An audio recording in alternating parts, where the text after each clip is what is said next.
يا أيها المزمل قم الليل إلا قليلا نصفه أو انقص منه قليلا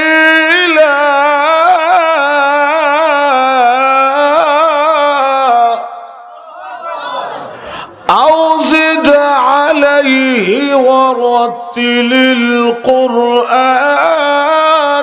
ترتيلا আল্লাহ রাব্বুল আলামিন বলে ইয়া আইয়ুহাল মুজাম্মিল, ও কম্বলওয়ালা নবী।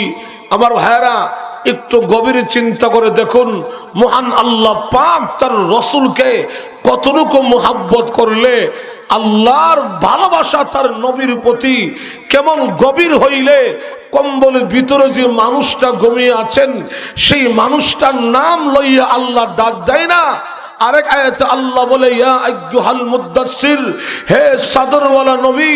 শুধু এখানে নয়, গোটা কোরআন শরীফে বিসমিল্লাহর বার থেকে শুরু করে মিনাল জিন্নাতি ওয়ান নাসের সিন পর্যন্ত কোথাও মহান আল্লাহ তার রাসূলকে ইয়া মুহাম্মদ বলে ডাক দেন নাই।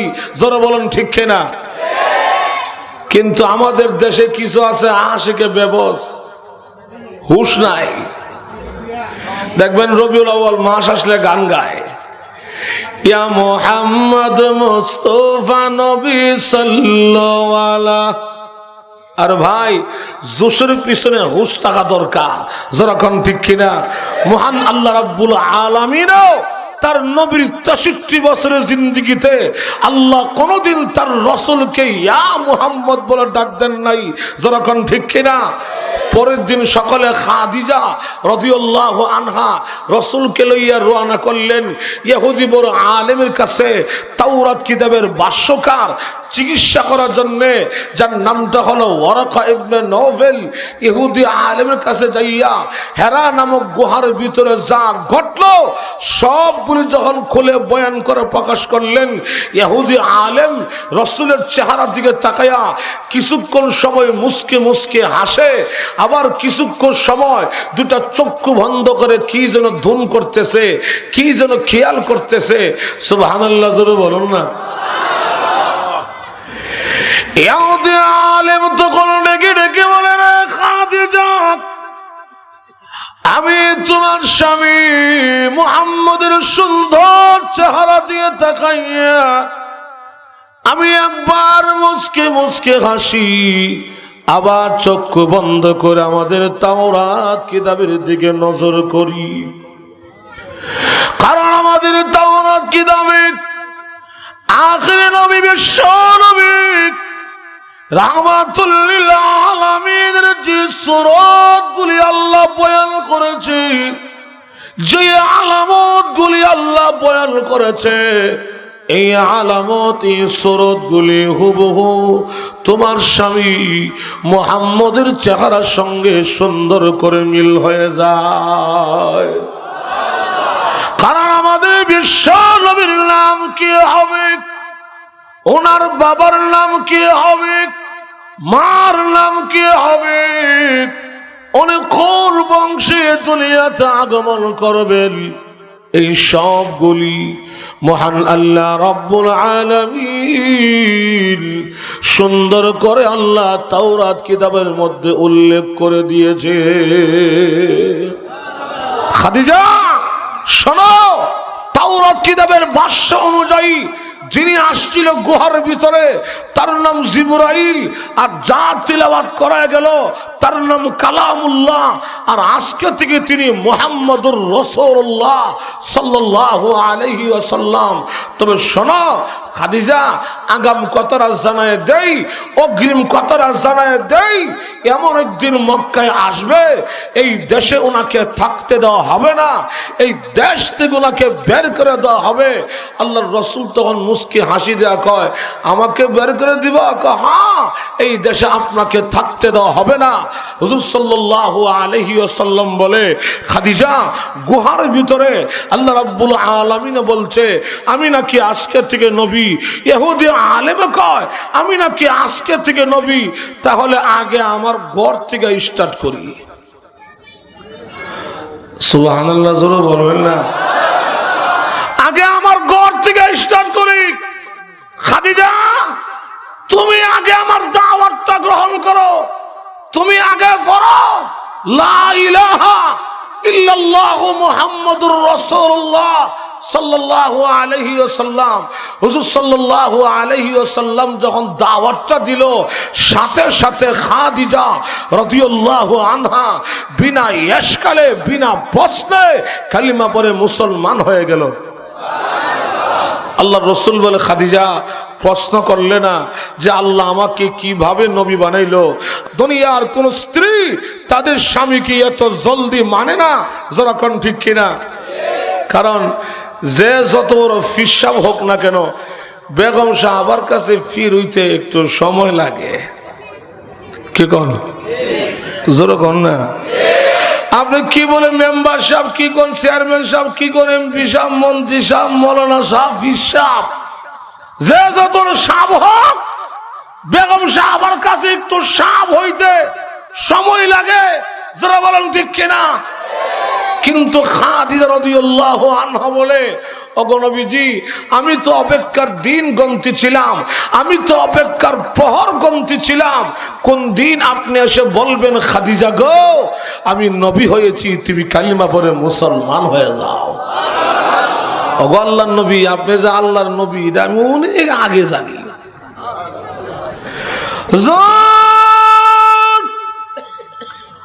আপনি যে আল্লাহর পয়গম্বর বিশ্ব নবী রাহমাতুল লিল আলামিন, সেটা কিন্তু আমি খাদিজা অনেক আগেই জানি। কিভাবে জানি? ওগো নবীজি আমি একদিন ঘুমের ঘরে স্বপ্নে দেখি আকাশের পূর্ণিমার চন্দ্র আমি খাদিজার ঘরে ঢুকে আমার কুলে বসে আশ্রয় গ্রহণ করেছে। সুবহানাল্লাহ, জোরে বলুন না। ওগো নবীজি এই স্বপ্নের ব্যাখ্যা করার জন্য ইহুদি বড় আলেম তাওরাত কিতাবের ভাষ্যকার ওরাকা ইবনে নওফলের কাছে যাওয়ার পরে ইহুদি আলেম তখন ডেকে বলে, রে খাদিজা তুমি বড় ভাগ্যবতী, তোমার কপাল বড় ভালো। খাদিজা রাদিয়াল্লাহু আনহা ডেকে বলে, ওরা করে স্বপ্নে দেখেছি আকাশের পূর্ণিমার চন্দ্র আমার ঘরে ঢুকে আমার কোলে বসে আশ্রয় গ্রহণ করেছে, এতে করে আমার কপাল বড় ভালো, আমি বড় ভাগ্যবতী। এ কারণ কি জানতে চাই? ইহুদি আলেম তখন ডেকে বলে, রে খাদিজা এটা কিন্তু আকাশের চন্দ্র নয়, এটা হলো আখির নবী বিশ্ব নবী রাহমাতুল লিল আলামিনের চন্দ্র, এটা হলো মা আমিনার গর্ভের চন্দ্র। রে খাদিজা আমি আল্লাহর কসম করে বলি, আল্লাহর নবী বিশ্ব নবী রাহমাতুল লিল আলামিন যেদিন নবী হবে ওই দিন বিশ্ব নবী তুমি খাদিজার কুল থেকে তিনি দুনিয়াতে উদয় হবে।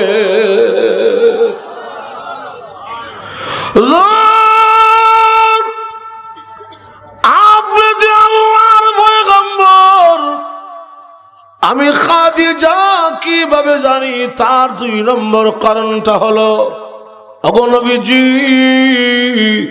আপনার বয়স যখন 18 বৎসর, কত বৎসর জনগণ? ওই সময় আপনার চাচা আবু তালিব তিনি আমার বাড়িতে চাকরি করতেন, কারণ আমি খাদিজা ছিলাম এই মক্কার সবচাইতে বড় ধনী বড় শিল্পপতি। আবু তালিব একদিন ডাক দিয়ে বলে, খাদিজা রে আমার একটা ইয়েতিম ভাতিজা আছে, মা নাই বাবা নাই, বড় সহায়, এটা সাক্ষী তোমার বাড়িতে খালি আসিনি। খাদিজা রাদিয়াল্লাহু আনহা ডেকে বলে, রে আবু তালিব, আগে বলো তোমার ভাতিজা মুহাম্মদ লেখাপড়া জানেনি? আবু তালিব ডাক দিয়ে বলে, খাদিজা রে, আমার ভাতিজা কিন্তু লেখাপড়া জানে না। আমি কিন্তু আগেই বলছি, আল্লাহ রাব্বুল আলামিন দুনিয়ার কোন নবীকে, দুনিয়ার কোন শিক্ষকের মাধ্যমে লেখাপড়া করান নাই। যদিও লেখাপড়া করান নাই, কিন্তু দুনিয়ার ইলম জ্ঞান মেধা বিজ্ঞান যেখানে তাদের ক্ষমতা শেষ, সেখান থেকে পয়গম্বরদের জ্ঞানের দরজা শুরু হয়। খাদিজা রাদিয়াল্লাহু আনহা বলে, আবু তালিব, তোমার ভাতিজা লেখাপড়া জানে না, ভালো চাকরি কোথায় থেকে দেব? তবে তুমি কুরাইশের সর্দার, তোমার কথা প্রত্যাখ্যান করা যায় না, তুমি আমার বিশ্বস্ত কর্মচারী। শোনো, আগামীকাল থেকে তোমার ভাতিজা মুহাম্মদ সাল্লাল্লাহু আলাইহি ওয়াসাল্লাম আমার বাড়ির উট বকরিগুলিকে মাঠে ঘাস পানি খাওয়াবে। সুবহানাল্লাহ, জোরে বল না।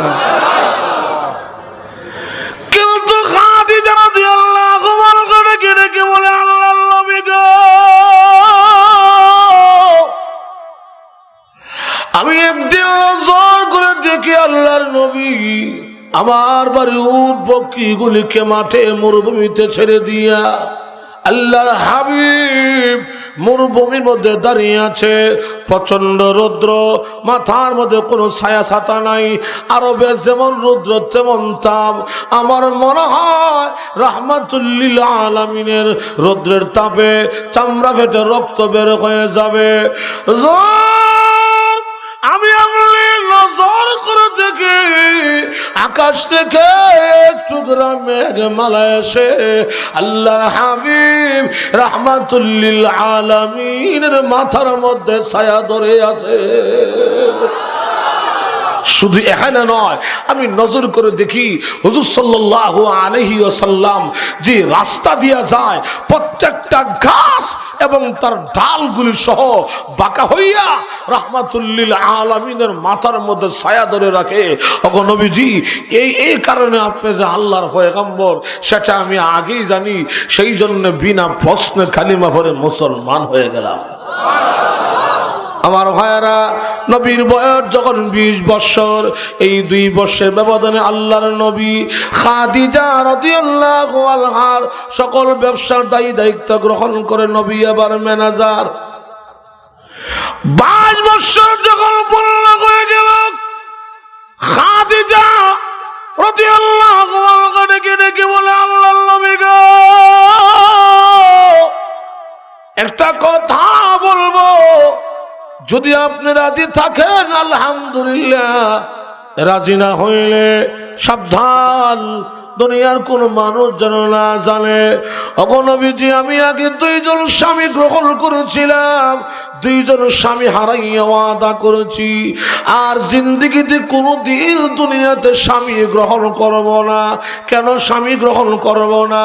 স্বামীর ধরলে স্বামী দুনিয়া থেকে বিদায় হয়ে যায়।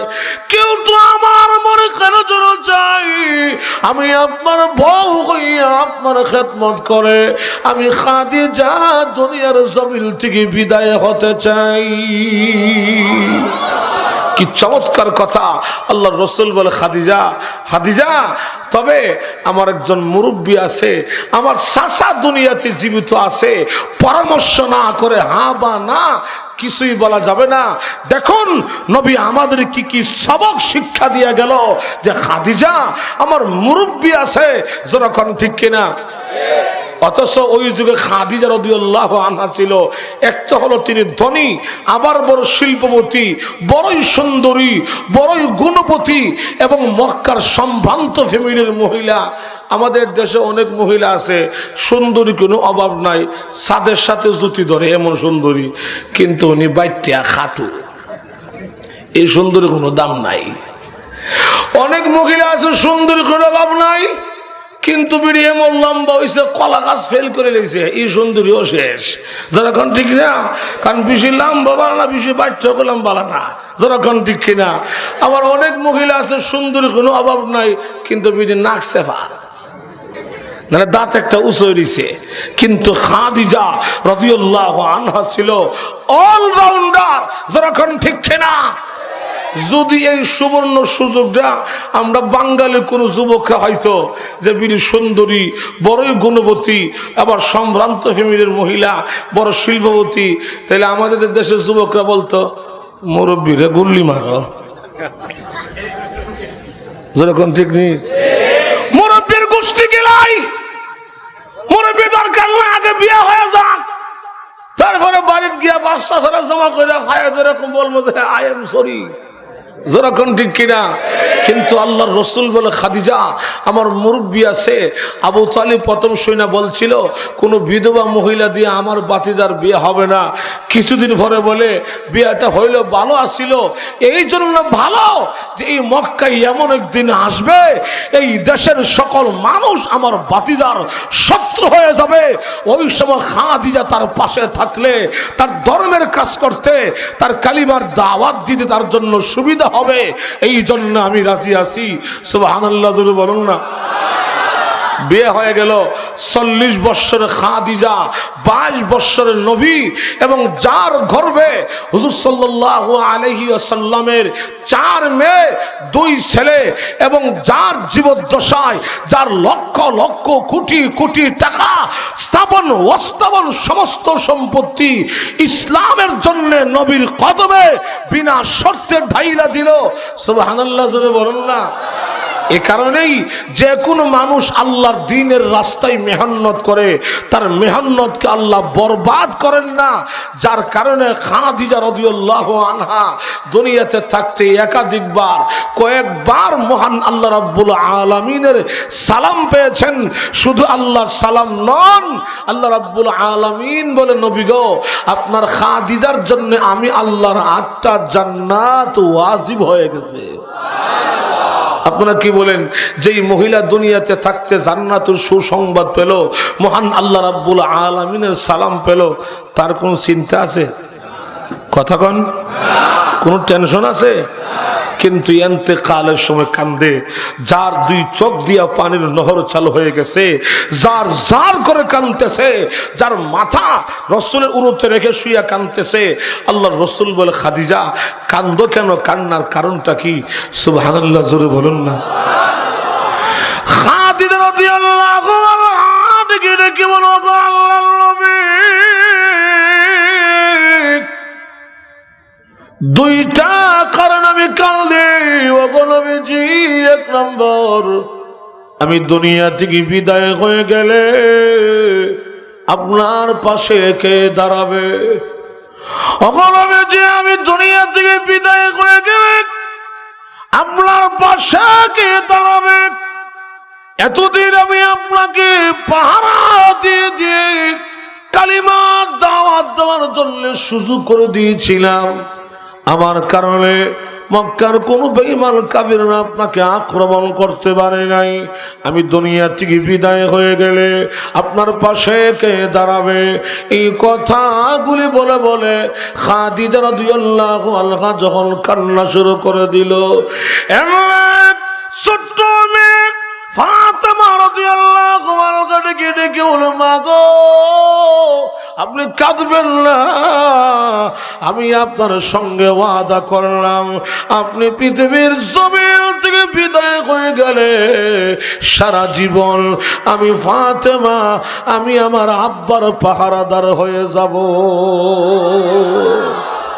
এজন্যে হুজুর সাল্লাল্লাহু আলাইহি ওয়াসাল্লাম যখন কালিমার দাওয়াত লইয়া রাস্তায় বের হইতো, ছোট্ট একটা মেয়ে নবীর কোমরে জড়াইয়া ধরে বলতো, মক্কার মানুষেরা রে, আমার বাবাকে মেরো না, তিনি বড় ইয়েতিম, এই মেয়েটার কেউ নয়, হযরত ফাতেমা রাদিয়াল্লাহু আনহা। আমার ভাইরা, এবার দেখুন লক্ষ্য করে আল্লাহ রসুল বলে, খাদিজা শুনছ, তোমার মেয়ে ফাতেমা ওয়াদা করেছে তুমি দুনিয়া থেকে বিদায় হয়ে গেলে ফাতেমা আমার পাহারাদার হবে। খাদিজা রাদিয়াল্লাহু আনহা ডেকে ডেকে বলে আল্লাহর নবী গো, 2 নম্বর আমি কেন কাঁদি ও নবীজি, কবর কোন সামাল যাবে খাদিজা তৈরি করতে পারলাম না। হুজুর কবরে কি লইয়া যাব, কবরে কোন সামাল যাবে খাদিজা তৈরি করতে পারলাম না। ওগো আল্লাহর নবী ভয় লাগে, অন্ধকার কবরে আমি খাদিজা বিপদের সম্মুখীন হয়ে যায়, আমি নি মুসিবতের সম্মুখীন হয়ে যায়। সুবহানাল্লাহ, জোরে বলুন না। যেই মহিলাটা দুনিয়াতে থাকতে আল্লাহ সালাম পেল, জান্নাতের সুসংবাদ পেল, ইন্তেকালের সময় কান্দে নবী গো ভয় লাগে কবরে কি নিয়ে যাব, কবর কোন সামান যাবে খাদিজা তৈরি করতে পারলাম না। আমরা এখানে যারা বসে আছি, আমরা বাঙালি মুসলমানরা, আমি কি জান্নাতি না জাহান্নামী, আমার প্রতি কি আল্লাহ সন্তুষ্ট না অসন্তুষ্ট, তার কোনো গ্যারান্টি আছে তো? গ্যারান্টি আছে তো? কিন্তু দেখবেন আমাদের সমাজে কিছু আছে সাফাবাজ মুসলমান, সাফাবাজ, এরা সাফার হাড্ডি শক্ত। দেখবেন সার স্টুলে বসে সাহাবাজি করে, নামাজ না পড়তে পারি, সোদ খাইতে পারি, ইমান আমার শক্ত আসেনি। যেরকম নামাজ না পড়লে কি ইমান শক্ত থাকে? নামাজ না পড়লে কি ইমান শক্ত থাকে? আল্লাহ, অথচ আল্লাহর রসুল বলেন যে ব্যক্তি স্বেচ্ছায় নামাজ কাজা করলো সে মুসলমানিত্ব থেকে খারিজ হয়ে গেল, ইসলাম থেকে সে বের হয়ে গেল। যেরকম ঠিক কিনা? আল্লাহ এই সমস্ত কথাগুলি বলে বেশিরভাগ বেনামাজি বুড়া মানুষ, যে সমস্ত বুড়া মানুষগুলি নামাজ পড়ে না। গরব বউ, ছেলের বউ দাম দেয় না, নিজের বউ দাম দেয় না, পরিবারের কেউ দাম দেয় না। হ্যাঁ বুড়ো হয়েছে না, শতানে বুড়ো হয়েছ, মসজিদে যাও, মসজিদে না যাইয়া সার স্টুলে বসে মার করে। আপনি যুবক মানুষ, মসজিদে আসর আজান দিছে, নামাজের রোয়ানা করলো, চাচা বসে চা খাচ্ছে, আপনি শুধু খালি এতটুকু বলবেন চাচা আসসালামু আলাইকুম, চলেন না নামাজটা পরে আসি। মসজিদে আজান দিল, চাচা তখন মনে মনে বলবে নওয়াজির ঘরে নওয়াজি। এই কথাটা মনে মনে কইয়া তখন বলবে তুমি যাও, আমার আরো সময় আছে, তুমি যাও, আমার আরো সময় আছে। আপনি যদি আর একটু সামনের দিকে অগ্রসর হন, চাচা সময়টা কখন হবে? আপনার তো এক ফাও কবরে গেছে। আপনার এই বয়সের আমাদের মহল্লার কত মানুষ দুনিয়া থেকে বিদায় হয়ে গেছে, আপনার সময়টা কখন হবে? এমনি উনি এমন গরম হয়েছে, তেলে বেগুন গরম হইয়া সার কাপটা হাত থেকে টেবিলে চেহানা দিয়ে রেখে থইয়া ফাল দেয়া দাঁড়ায়, তখন বলবে বেয়াদব, মুরব্বীর মুখোমুখি কথা কাজ, আমি তোর মার বিয়া দেখছি। যারা কান ঠিক কিনা? আরো যারা কান ঠিক কিনা? আপনি চাচারের নামাজে দাওয়াত দিলেন, চাচাকে আমি তোর মার বিয়া দেখছি, এটা কি এটা হাজলামি করন। যারা কান ঠিক কিনা? আর উনি যে বলে যে তুমি যাও, আমার আরো সময় আছে, ওনার সময়টা কখন হবে, ওনার টাইমটা কখন হবে বলবো? যখন বলবো সময়টা কখন হবে বলবো। মনে করে একদিন হঠাৎ করে স্ট্রোক করে ফেলছে, স্ট্রোক যখন করলো দৌড়ে নিয়ে গেল ঢাকা বাড্ডেম হাসপাতাল। ডাক্তাররা 3 দিন পর্যন্ত আইসিইউর ভিতরে সর্বোচ্চ চিকিৎসা চালাইয়া 3 দিন পরে রিপোর্ট প্রকাশ করলো ওনার তো ডেট ওভার, চিকিৎসার নাই। বাড়িতে নিয়ে যান, চিকিৎসার নাই। যদি কিছু খাইতে চায় বালা করে খাওয়াই দেন। এখন বাড্ডেম হাসপাতাল থেকে অমিতপুর গ্রামে আনতে আনতে এতক্ষণ ছিল কাজী মরা, এখন হয়েছে আদা মরা। দুনিয়ার কোনো খোঁজ খবর নাই। ভাই কান্দে, ছেলে কান্দে, মেয়ে কান্দে, স্ত্রী কান্দে, সবাই কান্দে, কোনো খোঁজ খবর নাই।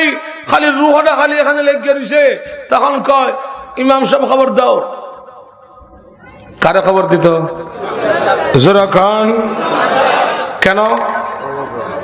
ও টাইম কিন্তু হচ্ছে, যখন চিকিৎসার নাই, ডাক্তারে রাখে না, দেই তোমার এখন কই ইমাম দেখো তওবা করে দাও। এতদিনে তওবা, আজ যাইলে ধরছে এখন তওবা। আর ইমাম সাহেব তো যাওয়া লাগবে, উনি হইল এলাকার সুদখোরের নেতা, ছেলে কয়েকটা বুঝুক তো, লাডিয়াল গোষ্ঠী না গেলে পরের দিন চাকরি হান ডিলেট। কারণ বাংলাদেশে ইমামরা কি নির্যাতিত, ইমামরা কি অবহেলিত। এখন বাংলাদেশে ইমাম নির্যাতন আইন পাস করা দরকার, যেরকম ঠিক না কেন? একটা মহিলা, একটা মেয়ে তার বিয়ে হয়ে গেলে, সে তার স্বামীর সংসারে গেলে শুধু একটা পুরুষের মন, অর্থাৎ তার স্বামীর মন রক্ষা করতে পারলেই তার জীবন যথেষ্ট, যেরকম ঠিক কিনা। আর একজন ইমাম সাহেব, এই মসজিদে যত মুসল্লি আছে, কোনটার রোগ একটু তেরা, কোনটা একটু বেহা, কোনটা একটু গাউরা, কোনটা গাড় কাটা, এই সবই মুসল্লির মন রক্ষা করে চলতে হয়। কেন বলছি, মুসল্লি কারে কয়, কত প্রকার ও কি কি, এটা বিত্তশীল আমরা হুজুরা কইতে পারি। ইমামতি করি তো মুসল্লি চিনবার বাকি নাই। মাঝে মধ্যে আমি ইমামতি করি, আমার এক মসজিদ আছে তো কিছু কিছু বুড়া আছে দেখতে রহমতে ফেরেশতা, যুগের শ্রেষ্ঠ জুনায়েদ বুগদাদি, 5 ওয়াক্তের নামাজি, কিন্তু নামাজের আধা ঘন্টা আগে মসজিদে আসে। মসজিদে আগে আসা ভালো কাজ, ভালো কাজ না? ভালো কাজ না? কিন্তু আয়সা কাজটা বেশি ভালো করে না। তসবিহ একটা লম্বা হাত তুলেছে, জিকির করতেছে, সুবহানাল্লাহ সুবহানাল্লাহ সুবহানাল্লাহ। জিকিরে ফাঁক দিয়ে হঠাৎ করে বলবে, মসজিদ সাহেব বদনারা 12 করেছি আনতারেন না। আচ্ছা, বদনারা 12 করেছি, এটা কি জিকিরের মাঝখানে কথা? এটা কি জিকিরের অংশ?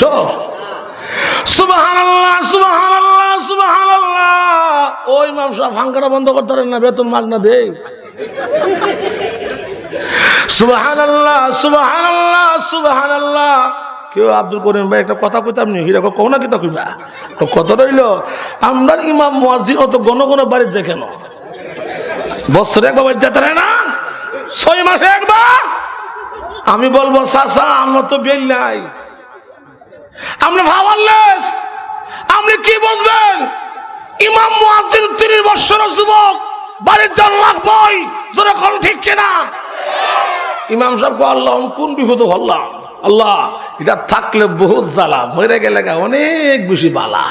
সুতরাং ইমাম মুয়াজ্জিনে বদদুয়া নিয়েন না, এরা হলো সমাজের বাদশা রাজা, যেরকম ঠিক কিনা। দোয়া নিয়েন, দূর থেকে মুহাব্বত করেন, ইমামে বদদুয়া নেন না, বেশি ভবিষ্যৎ ভালো হবে না, যারা বলেন ঠিক কিনা। ইমাম সাহেব তখন দৌড়ে গিয়া রুমাল একটা হাতে লিছে, চাচা বাড়িতে গেছে, চাচা রুমালটা ধরেন, ধরছে, বলেন আস্তাগফিরুল্লাহ। চাচা কো আস্তাগফিরুল্লাহ, আল্লাহ জীবনে আর গুনাহ করতাম না। চাচা কো আল্লাহ আর জীবনে গুনাহ করতাম না, মাফ করে দাও। আল্লাহ রাব্বুল আলামিন তখন হাসবার বলবে, আর পারবি নি গুনাহ করতে? পারতে না। আল্লাহ আর জীবনে জিনা করব না। চাচা কো আল্লাহ জীবনে জিনা করব না।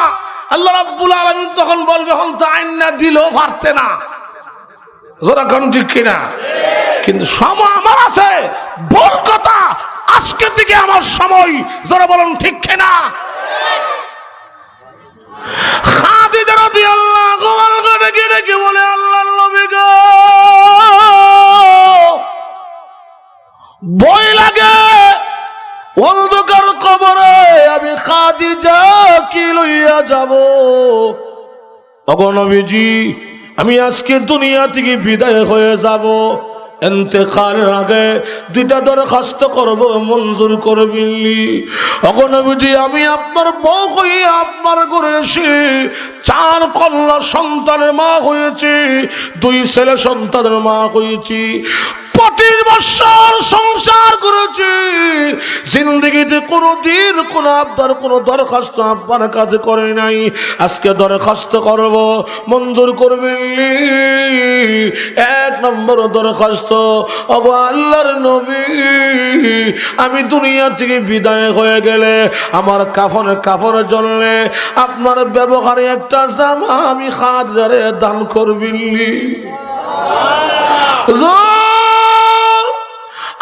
বিশ্বাস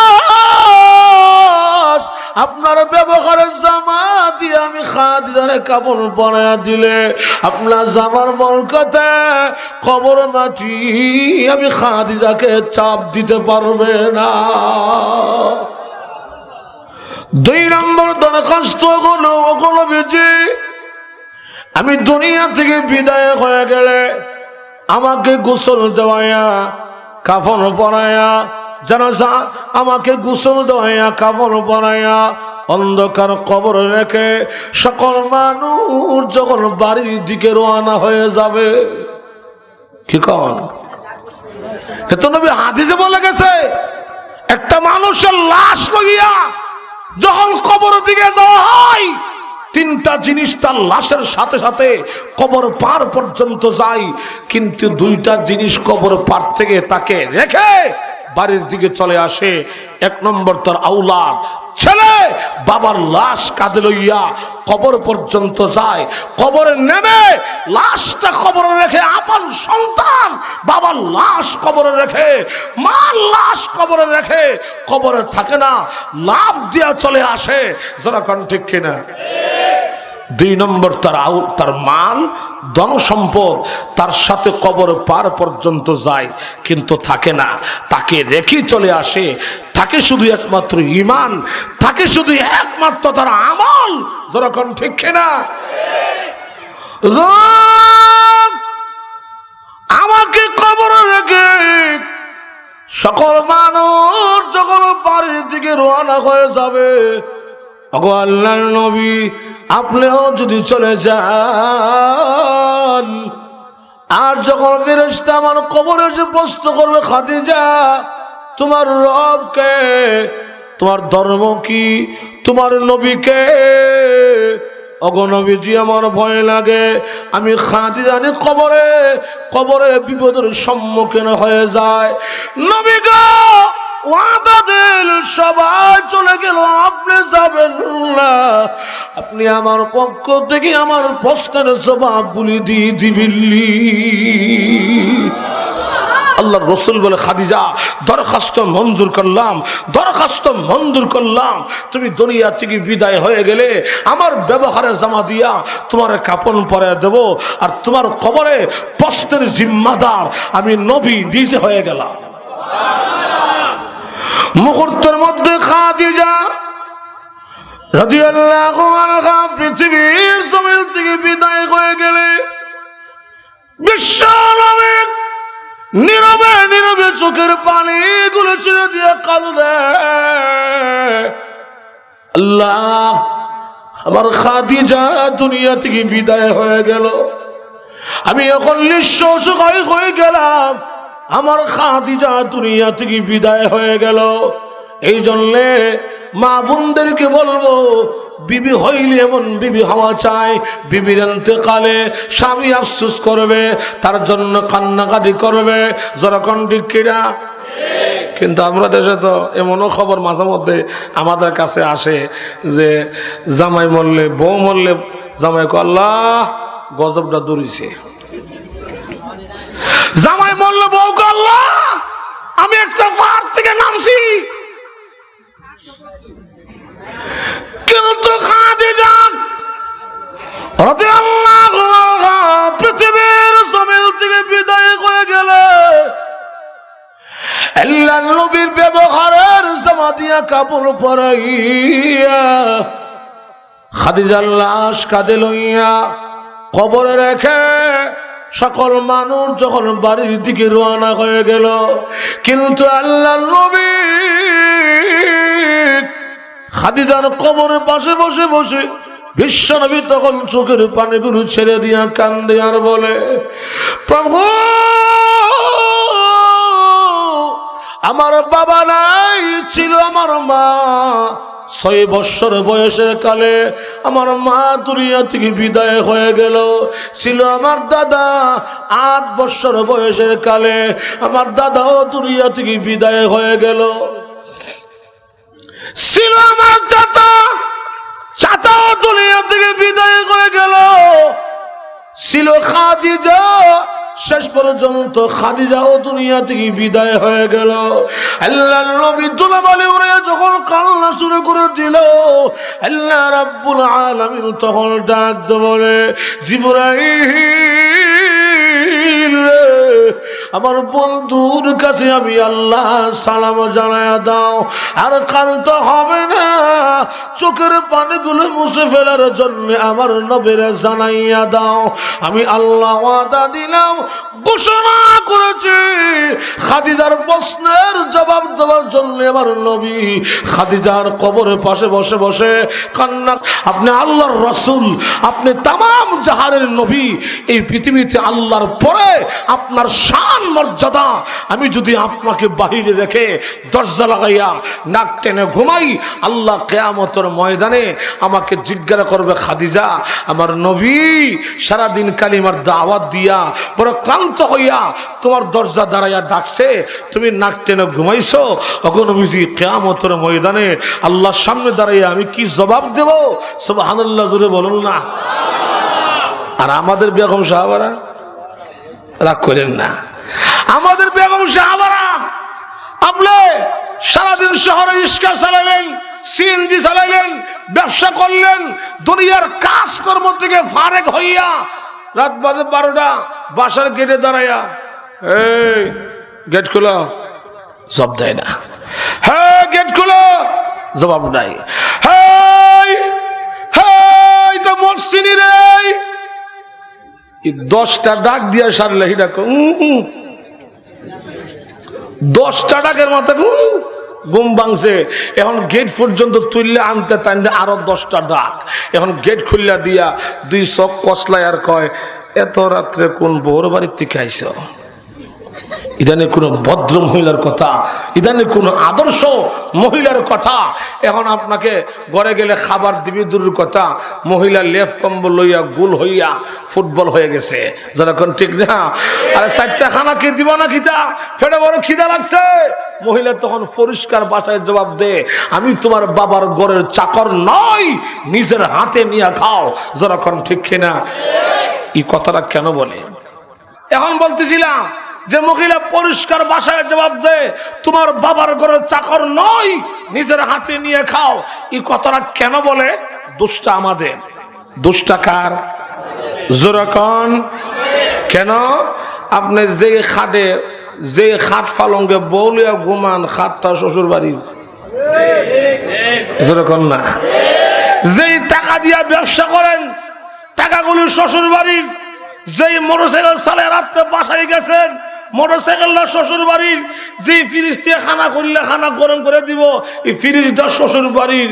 হ্যাঁ জুতাটিও শ্বশুর বাড়ির, লঙ্গিরও শ্বশুর বাড়ির, শার্টটা শ্বশুর বাড়ির, ফকিরের ঘরের ফকিরা হ্যাঁ নিজেও শ্বশুর বাড়ির। যেরকম ঠিক কিনা? তোরা যে ঘুরে সর দিছে না, বিড়ি বালা কাম করছে। মাঝে মধ্যে আমরা কাছে খবর এত, আমার বউ আমার সর মারছে। এই যৌতুকের মাস্টার যেগুলি, এটির মাঝে মধ্যে বেগম সাহেব ঠাস করে সর মারে। যেরকম ঠিক না? আরো যেরকম ঠিক না। এই জন্যে যুবক বেড়া যারা বিয়া করছেন না, আর আমরা যারা ছেলে বিয়া করাবো, মনে মনে নিয়ত করেন, যৌতুক নামের এই বদনাম আমার গাড়ে আনবো না। রাজি আছেন তো? সবাই কনা কইলাম, রাজি আছেন তো আমার ভাইয়েরা? এবার যখন লক্ষ্য করে বলতেছিলাম, তো মহিলারা মা বোনদেরকে বলবো, স্বামী সন্তুষ্ট তুমি জান্নাতি, স্বামী অসন্তুষ্ট তুমি জাহান্নামী। যারা বলেন ঠিক কিনা? আল্লাহর রাসূল বলেছে, যদি আল্লাহর পরে কাউকে সিজদা করা জায়েজ থাকতো, আমি নবী দুনিয়ার সকল মহিলাকে আদেশ করতাম, তোমরা তোমাদের স্বামীকে সিজদা করো। যেরকম ঠিক কিনা? আল্লাহ পুরুষকে আল্লাহ নারীর উপর কর্তৃত্ব দান করেছেন, পুরুষকে আল্লাহ বানাইছে রাজা, হেরা হইল প্রজা। এখন আমরা সম্পূর্ণ এটার উল্টাইয়া, আমরা হইছি রাজা প্রজা, হেরা হইছে রাজা। যেরকম ঠিক নেই? আরো যেরকম কেমনে? মার্কেট বাজারে গেলে দেখবেন ব্যাগ বুক গাঠি গুসকা যা আছে সব মগার কুলো। মগা হইলে কিসে?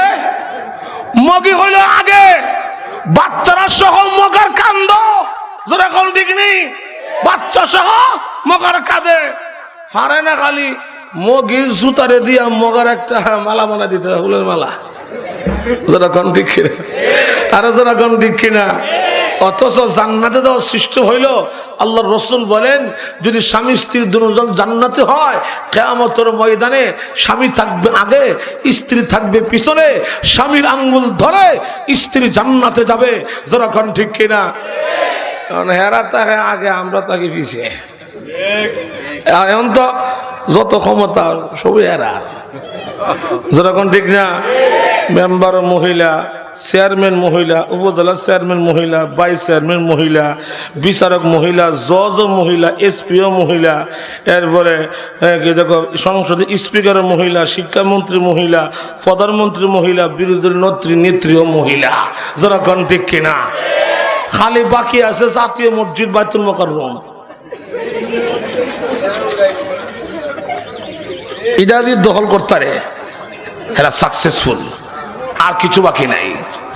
এই জন্য আমরা দোয়া করি আল্লাহর কাছে, আল্লাহ পৃথিবীর দ্বিতীয় বৃহত্তম মুসলিম দেশ বাংলাদেশ, যেই দেশের শতকরা 90% মুসলমানের দেশ, সেই দেশে একটা পুরুষ নেতৃত্ব তুমি কবুল করো। জোরে করো আমিন, আরো জোরে করো আমিন। যেই দেশের প্রধান মহিলা হবে, সেই দেশের জনগণের ভবিষ্যৎ বেশি ভালো নয়। এই জন্য আমরা দেশের প্রধানমন্ত্রীরও যোগ্য ছেলে আছে, বিরোধী নেত্রীর যোগ্য ছেলে আছে, এদিকে শাসাও আছে। আল্লাহ একটা পুরুষরে আমরা জন্য কবুল করুক। যখন আমিন। দেখুন আমেরিকার মতো দেশ, আমেরিকার মতো দেশ যেখানে সারা বিশ্ব সারা পৃথিবীর সমর্থন দিল হিলারিকে। হিলারি বেড়া না বিড়ি, হ্যাঁ বেড়া না বিড়ি, কিন্তু আমেরিকা বুড়ি আঙুল দেখা দিছে যে ট্রাম্প ফাগল হোক তার সেরক আমাদের দেশের প্রধান থাকবে একজন পুরুষ। আমরা দেশের থেকে কোনো মই মুরব্বী, যখন আমরা মুরব্বীরা বিভিন্ন দেশে যায়, তারা জিজ্ঞাসা কিরে বাঙালি বেটার ঘরের বেটা, তোরা দেশে বেড়া নাই রে, ঠিক না, তোরা বেড়া নাই। এই জন্য একটা পুরুষ নেতৃত্ব বাঙালি জাতির জন্য আল্লাহ কবুল করার জন্য আমিন। আমার ভাইয়েরা চলুন আমি আমার মূল আলোচনা যাই। আল্লাহ রাব্বুল আলামিন তার রাসূলকে হেরা নামক গুহার ভিতরে আল্লাহ 40 দিন পর্যন্ত মেহনত করাইয়া আল্লাহ কেন আগে নাজিল করলো ইকরা বিসমি রাব্বিকাল্লাযী খালাক। অথচ কোরআন শরীফের দিল, কোরআনের আত্মা হলো সূরা ইয়াসিন। জোরে বল না, আরো জোরে। সূরাতুল ফাতিহা একটা গুরুত্বপূর্ণ সূরা, সূরাতুর রহমান একটা গুরুত্বপূর্ণ সূরা, সূরাতুল ওয়াকিয়া একটা গুরুত্বপূর্ণ সূরা। যেরকম ঠিক কিনা। কিন্তু আল্লাহ পাক তার নবীর কাছে হেরা নামক গুহার ভিতরে সূরা ইয়াসিন আল্লাহ আগে নাজিল না করে, সূরাতুর রহমান আগে নাজিল না করে, সূরা ফাতিহা আগে নাজিল না করে আল্লাহ কেন আগে নাজিল করলো ইকরা বিসমি রাব্বিকাল্লাযী খালাক। এর শিক্ষা হলো, এর সবকটা হলো, এর মানে হলো ও দুনিয়ার মানুষ, আমি আল্লাহর নামের পড়া ধর্মীয় শিক্ষা, ইসলাম শিক্ষা, কোরআন শিক্ষা তোমরা আগে শিখো। যারা বলেন ঠিক কিনা। নবী হাদিসে বলে গেছে তোমাদের বাচ্চারা যখন কথাবার্তা বলতে শিখে আগে দিন শিখাও, আগে ইসলাম শিখাও, আগে কালিমা শিখাও। যেরকম ঠিক কিনা। কিন্তু আমরা তা না করে করি কি, যখন আমাদের বাচ্চারা কথাবার্তা বলতে শিখে, হ্যাঁ এটা তোমার আঙ্কেল, এটা তোমার আন্টি, এটা তোমার ফাদার, এটা তোমার মাদার, এটা সিস্টার, এটা হিস্টার সিন, এটা নাপা, তখন কথাবার্তা বলতে শিখলে তখন আমরা করি কি, একটা বই কিনে আনি লাইব্রেরি থেকে। এই বইয়ের মধ্যে লেখা আছে হাতিমা টিম টিম তারা মাঠে পারে ডিম, তাদের খাড়া দুইটা শিং। আর আমাদের দেশে, আপনাদের দেশে গরু ছাগল আছে তো? কথা কয় না, আছে তো? শিং আসেনি, ডিম ফারেনি, ফারে গরু ছাগল ডিম ফারে। তো আপনার ছেলে দিয়ে বইয়ের মধ্যে পড়ে তাদের খারাপ দুইটা শিং, মাঠে ফারে ডিম। যদি আপনার ছেলে আপনাকে প্রশ্ন করে কেউ আব্বা আমাদের গোয়াল গড়ে এতগুলো গরু আছে, এতগুলি ছাগল আছে, সব শিং আছে, একটু ওদের ডিম ফারে না, আমার বইও যে লেখা আছে তাদের খারাপ দুইটা শিং, মাঠে ফারে ডিম, আমরা গরু ছাগল ডিম দিকে তুমি খাইলাও না কিতা? আমরা তখন কি জব দিবেন? কি জব দিবেন? আমি কিন্তু কথা বলি না, সাবধান, আবার ভুল বুঝছেন না, আবার উল্টা পাল্টা বুঝছেন না। আমি কিন্তু কথা বলি না যে স্কুলে দিয়েন না, প্রাইমারিতে দিয়েন না, কলেজে দিয়েন না, ভার্সিটিতে দিয়েন না, অসুবিধা কিসের? দেন স্কুলে, দেন প্রাইমারিতে, দেন কলেজে, দেন ভার্সিটিতে আপনার সন্তানকে, অসুবিধা কিসের? সব যে মূল্য হয়ে যা, ডাক্তার কে হবে, সব যে মূল্য হয়ে যা, ইঞ্জিনিয়ার কে হবে, সব যে মূল্য হয়ে যা, জজ ব্যারিস্টার কে হবে, যখন ঠিক না। কিন্তু মুসলমানের সন্তান হিসাবে, মুসলমানের ঘরের মুসলমান হিসাবে দিন শিক্ষা আগে শিখাও, ইসলাম শিক্ষা আগে শিখাও, কোরআন শিক্ষা আগে শিখাও। যারা বলেন ঠিক না। আমার দেশের যুবক যুবতী, আমার দেশের যুবক যুবতী কোরআন শিক্ষা অর্জন করে, ধর্মীয় শিক্ষা অর্জন করে, ইসলাম শিক্ষা অর্জন করে, যখন কলেজে যাবে, যখন স্কুলে যাবে, যখন ভার্সিটি যাবে, সকল পাপাচার থেকে মুক্ত হতে পারবে। যারা কোন ঠিক কিনা? এই দেশের যুবকরা যদি ধর্মীয় শিক্ষা শিক্ষিত হয়, আমার দেশের যুবক গুলশানে হামলা করবে না। এই দেশের যুবক ইসলামী শিক্ষা অর্জন করে ভার্সিটিতে গেলে সে নেশা, ইয়াবা, বাবা, ট্যাবলেট, নেশার দ্রব্য সে সেবন করবে না। যখন ঠিক কিনা? আমার ভাইয়েরা, আমরা শুনেছি আমাদের সরকার বা আমাদের সরকার ঐশী নামক কুলাঙ্গামের জন্যে, ঐশী নামক কুলাঙ্গামের জন্যে জেলখানার ভিতরে ইসলাম শিক্ষা, কোরআন শিক্ষার ব্যবস্থা করেছে। সরকারকে হাজার হাজার বার আন্তরিক ধন্যবাদ দেই। কিন্তু আমরা প্রশ্ন করতে চাই, এতদিন কোথায় ছিলেন? আগে কোথায় ছিলেন? এই কুলাঙ্গা মেয়েটা, সে তার মাকে হত্যা করার আগে, সে তার পিতাকে হত্যা করার আগে আপনারা কোথায় ছিলেন? এই জন্য আজকের সম্মেলন থেকে, আজকের মাহফিল থেকে আমরা দাবি করব, ক্লাস 1 থেকে, ক্লাস কেজি থেকে, প্রাইমারি থেকে ইউনিভার্সিটি পর্যন্ত প্রত্যেকটা ক্লাসে কোরআনের ক্লাস চালু করা হোক। যেরকম ঠিক কিনা? আরো জোরে বলুন ঠিক কিনা? আমার দেশের যুবক, আমার সন্তান দ্বীন শিক্ষায় শিক্ষিত হলে, ইসলামী শিক্ষায় শিক্ষিত হলে, তার সিনার মধ্যে আল্লাহর কোরআনকে ধারণ করলে আমার জন্য লাভ না লস? যেরকম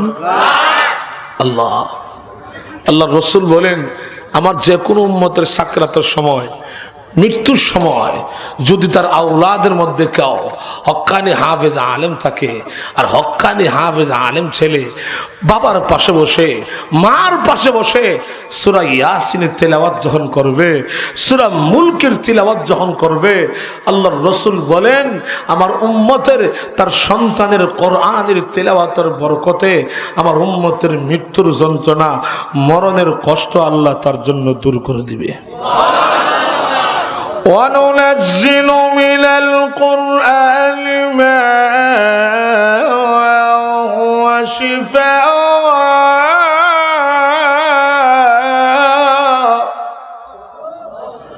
ورحمة للمؤمنين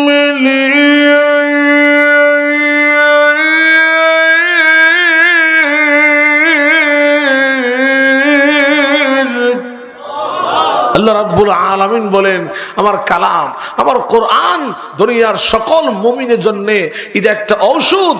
আল্লাহর কোরআন কিভাবে পারে মানুষের মৃত্যুর যন্ত্রণা, মরণের কষ্ট দূর করতে, বলবো?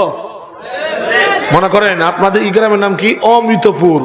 এই গ্রামের কোন একজন ব্যক্তির মনে করেন 3টা ছেলে আছে, এক ছেলে ডাক্তার, আরেক ছেলে ইঞ্জিনিয়ার, গেল কয়টা? যেরকম রইলে মাত্র এটা একটা ফরো বলবো। এখন এক ছেলে লন্ডন থেকে ডাক্তারি অর্জন করে, ডাক্তারের ডিগ্রি অর্জন করে, সে দেশে আসলো।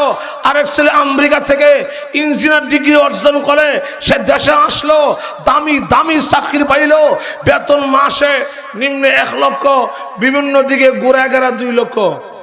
বিভিন্ন দিক বুঝেন তো? হ্যাঁ, ঘুষ কথা কয় না, বিভিন্ন দিক বুঝেন তো? ঘুষ যারা কোন দিক কিনা। এখন কিন্তু আমাদের দেশের ঘুষের বাজার খুব গরম, আইন যেমন গরম, ঘুষের পরিমাণ আরো গরম। যারা কোন ঠিক কিনা। আপনি দুর্নীতি বন্ধ করবেন, জিন্দিগি তো পারবেন না। কেন পারবেন না? যেই সরিষা দিয়ে আপনি ভূত জিন ফেতনি দূর করবেন, এই সরিষার মধ্যে গিয়ে ভূতে ধরছে। যেরকম ঠিক কিনা? বড় বড় বল মাছটির কথা বাদ দিলাম, ছোট ছোট হালকা পাতলা ফুডি মাছগুলির কথা বলে ফেলি। কিন্তু পুলিশের ঘুষকা হাইয়ে রুডে সিনজি ড্রাইভার থেকে, ট্রাকের ড্রাইভার থেকে, রিক্সা ড্রাইভার থেকে রাতের বেলা আমাদের বক্তারা গাড়ি মাফ নাই। যেরকম ঠিক নেই? তাহলে সাধারণ চুরিগুলি এখনো বন্ধ হয় নাই। যেরকম ঠিক কিনা? এখন দুই ছেলে যদি মাসে 2 লক্ষ করে, এক কথা বলবেন না, এই কয় 4 লক্ষ হয়। যেরকম ঠিক না? অনেক বাঙ্গা ঘর আর থাকবো না। 5 তলা ফাউন্ডেশন দিয়ে বাড়ির কাজ স্টার্ট করলো, নিচতলা কমপ্লিট, বস্কার সোফা, জাজিম, দামি বিছানা, দামি বালিশ, এর বলে এসি তো কোনো ব্যাপারই না। বাথরুম ফিট করছে হাই কমর, খাদে হুদ্দাম চাকর চাকরানি, তারপরে অভাব নাই। কি বিশাল শান্তি। কিন্তু বলুন, একদিন আজরাইলের হাতে ধরা পড়তে হবে কি হবে না? যারা কোন হবে কি হবে না? আজরাইল কয় রেডি থাক, রেডি থাক, সময় মতো তোর সাথে আমার সাক্ষাৎ হবে। দুনিয়ার জিন্দিগির হায়াত যখন শেষ, আজরাইলের সামনে গিয়া কয়, আসসালামু আলাইকুম। ওয়ালাইকুম আসসালাম। তুমি কে? আমি কে পরে বলবো, আগে দক্ষিণ দিকে মাথা ফাও দাও, এরপরে উত্তর দিকে মাথা দিয়া শুয়া পড়ো, তখন চিনবা আমি যে কেডা। তোমার তো কথার নমুনা বেশি বালা দেখা যায় না, তোমার তো কথার নমুনা বেশি বালা বোঝা যায় না। আমার নাম আজরাইল। হ্যাঁ আজরাইল। এক সিলিটা অজ্ঞান হয়ে গেছে। চাচা কিভাবে মারা গেল? High pressure. চাচা কিভাবে মারা গেল? লো প্রেসার, ডায়াবেটিস বাড়ছে, স্ট্রোক করছে। এটা হলো মৃত্যুর একটা হুসিলা। যেরকম ঠিক কিনা? চাপ দিয়া ধরছে। এক ছেলে বড় ডাক্তার, বড় ডাক্তার এই দেশের সর্বোচ্চ চিকিৎসা করবে, আটকাতে পারবে তো? যেরকম আর এক ছেলে ইঞ্জিনিয়ার, ইঞ্জিনিয়ার সাহেব বলবে টাকা যা আছে আমি আছি, আমার বাবারা সিঙ্গাপুর লইয়া যাও। আজরাইল তখন বলবে লইয়া যাস না সিঙ্গাপুর, লয়ে যা। আমি তোর আগে সিঙ্গাপুরের গেটে গিয়ে খাড়া আছি, লয়ে যা সিঙ্গাপুর। দুনিয়ার ডাক্তার ইঞ্জিনিয়ার সব যখন ব্যর্থ হবে, মনে করেন ধরে নেন 3 নম্বর ছেলেটা বাবা সুস্থ অবস্থায় দিয়ে গেছিল মাদ্রাসায়, যে আমার এই সন্তানটারে আমি আল্লাহর রাস্তায় দিয়া গেলাম, আমার এই সন্তানটারে আমি দ্বীনের পথে দিয়া গেলাম। যখন ঠিক কিনা? এখন ছেলে মাদ্রাসায় ভর্তি হইয়া অল্প দিনের ভিতরে হাফেজ কোরআন, 30 পারা কোরআন সে তার সিনার মধ্যে জমা করেছে। এখন সে হাফিজ সাহেব। হাফিজ সাহেবের দাম আছে তো? কথা কয় না। দাম আছে তো? কি দাম? আল্লাহ নবী বলেন একজন হাফেজ কোরআন কিয়ামতের ময়দানে 10 জন ব্যক্তিকে লইয়া সে স্পেশাল ভাবে জান্নাতে ঢুকবে। 10 জন ব্যক্তি কে কে? হাফিজ সাহেবের মা এবং বাবা, দাদা দাদি, নানা নানি, শ্বশুর শাশুড়ি। কয়জন নিছে? যেরকম না 8 জন। আর 2 জন হলো যেই ঘরে লজিং থেকে সে হাফিজ সাহেব হয়েছে, এই ঘরে পুরুষ আর মহিলা, এই হলো 10 জন। সুবহানাল্লাহ জোরে বলেন না। এটা হলো শুধু হাফেজ কোরআনের বেলায়। আর হক্কানে আলেমদের বেলা হাদিসে তার সংখ্যা নাই। 10 জন, 50, 100, 500, 1000, 10,000, 1 লক্ষ, তার কোনো সংখ্যা নাই। যেরকম ঠিক না? দেখা যাবে কিয়ামতের ময়দানে হক্কানি পীর বুজুর্গ উলামা মাশায়েখগণ জান্নাতের টিকিট লইয়া জান্নাতের লাইনে দাঁড়িয়ে থাকবে। দেখা যাবে হাসরের মাঠে এক লাইনে বেহেশতের টিকিট লইয়া দাঁড়িয়ে আছে হাফিজ হুজুর রহমতুল্লাহি আলাই, আরেক লাইনে দাঁড়িয়ে আছে শামসুল হক ফরিদপুর রহমতুল্লাহ আলাই, আরেক লাইনে দাঁড়িয়ে আছে মুফতি আমিন রহমতুল্লাহি আলাই, ফখর বাঙ্গার রহমতুল্লাহি আলাই, শেখ কাতিয়া, শেখ গোহরপুরি, শেখ বালিয়া, আল্লামা আহমদ শফি দামাত বরকাতুহুম সহ হক্কানি আলেমরা যখন জান্নাতের টিকিট নিয়ে লাইনে দাঁড়িয়ে থাকবে, এমনি মুহিব্বিনরা গিয়ে বলবো হুজুর আমরা বেহেশতের টিকিট পাইছি। কহ আমি দুজনের টিকিট পাইছি। তো কি হয়েছে? একটু আল্লাহ কাছে কর না, আমি তো দুনিয়াতে আপনার মোহাব্বত করতাম, আমরা ভালোবাসতাম। বলবো তুই আমার ফিসিকে খারো পিছনে। সুবহানাল্লাহ জোরে বল না। আমি আপনাকে সালাম দিছিলাম, হাত হাতে যুদ্ধের টিকেট, পিছনে দাঁড়াও, আমি আপনাকে ভালোবাসতাম। হাতে যুদ্ধের টিকেট, পিছনে দাঁড়াও, আমি আপনাকে মহব্বত করেছি। চতুর্দিক থেকে যত মুহিব্বিনরা পাবে, আমার পিছনে দাঁড়াও, আমার পিছনে দাঁড়াও। হাজার হাজার মানুষের বহল লইয়া হক্কানি আলেমগণ কিয়ামতের মাঠে হাসতে হাসতে জান্নাতের দিকে যাবে। যারা বলেন ঠিক কিনা? শুধু এখানে নয়, বিদায় হজ্জের ভাষণে রাসূল করিম সাল্লাল্লাহু আলাইহি সাল্লাম বলছিল, তারাকতু ফীকুম আমরাইন লান তাদিল্লু মা তামাসসাকতুম বিহিমা কিতাবাল্লাহি ওয়া সুন্নাত রাসূলিহি। সাহাবীরা, আমি দুনিয়া থেকে বিদায় হয়ে যাব, দুইটা রশি, দুইটা খুঁটি দিয়া গেলাম, একটা হলো কোরআন আর একটা সুন্নাহ। এই দুইটা গাঁটি খুঁটি নবুয়তের সিরে থইয়া গেলাম, রাইখা গেলাম। কোন বেদাতি, কোন আত্মসী বান্দারি খাদিয়ানিদেরও আমার নবুয়তের সিরে বসতে পারে, সির যেন দখল করতে না পারে। এই জন্য নবুয়তের সিরে আমি কোরআন সুন্নাহ রেখে সিরটা দখল করে গেলাম। যখন ঠিক না, আপনি মনে করেন উত্তরবঙ্গ থেকে বা সিলেট থেকে অথবা চট্টগ্রাম থেকে কোন একজন ব্যক্তি ঢাকার উদ্দেশ্যে রওনা করছে, ঢাকা আসবে, তো কথা মনে করে সিলেট থেকে রওনা করছে। তো বাসে বসলে বাসটা কয়েকটা জায়গায় স্টপেজ দিবে, শেরপুর, শায়েস্তাগঞ্জ, হবিগঞ্জ, ব্রাহ্মণবাড়িয়া, বিশ্বরোড, ভৈরব, নরসিংদী। যেরকম ঠিক কিনা?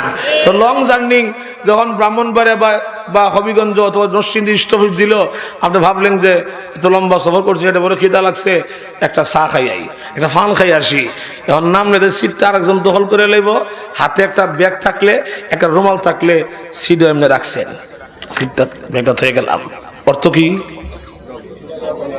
সিটটা দখলে আছে, অর্থ কি? কথা কয় না। সিটটা দখলে আছে, যেরকম ঠিক কিনা?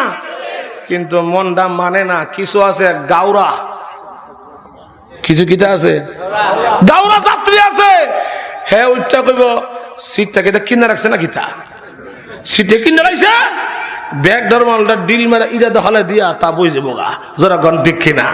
এই জন্য ফাঁসের সিটওয়ালা বাইরে কয়ে গেছে, ভাই আমার সিটটা একটু নিচের থেকে আই, এবার সিটটা দীক্ষা রেখ। যারা গণ ঠিক কিনা? ঠিক তেমনি ভাবে সরকারে দু আলম সাইয়্যিদুল মুরসালিন রাহমাতুল লিল আলামিন হুজুর সাল্লাল্লাহু আলাইহি ওয়াসাল্লাম নবুয়তের সিরে কোরআন সুন্নাহ রেখে কিয়ামত পর্যন্ত আনেওয়ালা উম্মতের আলেমকে দায়িত্ব দিয়ে গেল, তোমরা আমার নবুয়তের সিরে কোরআন সুন্নাহকে কিয়ামত পর্যন্ত পাহারা দিয়ে রাখবা। যারা বলেন ঠিক কিনা? সুতরাং কোন আলেম ছাড়া, কোন আলেমের নেতৃত্ব ছাড়া কোন ধর্মীয় কাজ চলতে পারে না। যারা বলেন ঠিক কিনা? আমার ভাইয়েরা, আসুন আমি আমার মূল আলোচনায় যাই। তো বলতেছিলাম হাফেজে কোরআনের কথা মনে আছে তো? আরে মনে আছে তো? হাফেজে কোরআন যখন বাবার পাশে বসে মনে মনে বলবে, বড় ভাই ডাক্তার, কোনো কাজ হয় না, আরেক ভাই ইঞ্জিনিয়ার, কোনো কাজ হয় না। হাফেজে কোরআন বাবার পাশে বসে সূরা ইয়াসিনের তেলাওয়াত যখন করবে, সুবহানাল্লাহ, জোরে বলুন না। আল্লাহ রাব্বুল আলামিন তখন ডেকে বলবে, কিরা আজরাইল, ফেরেশতারা তোমরা লক্ষ্য করে দেখো, আমার গুনাহগার বান্দা দুনিয়া থেকে বিদায় হয়ে যাবে, কিন্তু তার ছেলে হাফেজ কোরআন হইয়া 30 পারা কোরআন তার সিনার মধ্যে জমা করে বাবার মরণের সময় নৈরাশ্যের ব্যর্থ না হইয়া তিলাওয়াতের শুরুতে আমি আল্লাহ রাব্বুল আলামিন কি রহমানুর রহিম বলে ডাক দিয়েছে, আমার নবী কি ইয়াসিন বলে ডাক দিয়েছে। ওরে আজরাইল, তোমরা সাক্ষী থাকো, আমার বান্দার ছেলে এই হাফেজ কোরআনের তিলাওয়াতের বরকতে আমি আল্লাহ আমার বান্দা বান্দির জিন্দেগির গুনাহ মাফ করে দিলাম। সুবহানাল্লাহ, জোরে বলুন না। শুধু তাই নয়, সন্তানের কোরআনের তিলাওয়াতের বরকতে আমি আল্লাহ আমার বান্দা বান্দির মৃত্যুর যন্ত্রণা, মরণের কষ্ট আমি আল্লাহ দূর করে দিলাম। ইসলামের শিক্ষা, কোরআনের শিক্ষা আমাদের জীবনে দরকার কি দরকার না? কথা বলেন, দরকার কি দরকার না? কোরআন শিক্ষার দরকারটা কি, ইসলাম শিক্ষার দরকারটা কি। অভাব নাই, সময় কম, 2 মিনিটে একটা দরকার দেখায়া দিয়ে যাই। কোরআন শিক্ষার প্রয়োজনটা কি? যেই মুসলমানের মৃত্যুর পরে, যেই মুসলমানের ইন্তেকালের পরে তার ছেলে থাকা সত্ত্বেও তার ছেলে তার জানাজার নামাজটা পড়াতে পারল না, তার ছেলে তার কবরের পাশে দাঁড়াইয়া তার জন্য 2 হাত তুলে আল্লাহর দরবারে দোয়া করতে পারলো না, এই লোকটা মতো পুরা কপাল দুর্ভাগ্য দুনিয়াতে কয়জনের আছে? কয়জনের আছে? আপনার ছেলে মাস্টার্স কমপ্লিট করছে, আপনার ছেলে ডিগ্রি অর্জন করছে, কিন্তু বলুন আপনি মারা গেলে জানাজা পড়াবে তো? কথা কয় না। জানাজা পড়াবে তো? সে তো জানাজা পড়তে গিয়ে পড়ে ফেলবে ঈদের নামাজ, পড়ে ফেলবে ঈদের নামাজ।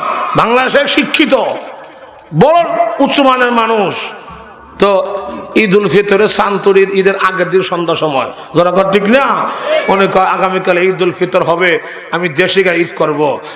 রাতের বেলা ঢাকার থেকে গাড়ি স্টার্ট করছে, সারা রাত গাড়ি দৌড়াইয়া নিজের গ্রামে দেশে গেছে, ঈদ উল ফিতরের নামাজ পড়বে। এখন তিনি ঈদগাহ মাঠে গিয়ে বলে, ও খতিব সাহেব, ও ইমাম সাহেব, লম্বা ওয়াজ করতেছেন, আজান দিয়ে দিলেন না। ঈদের নামাজ আজান আছে?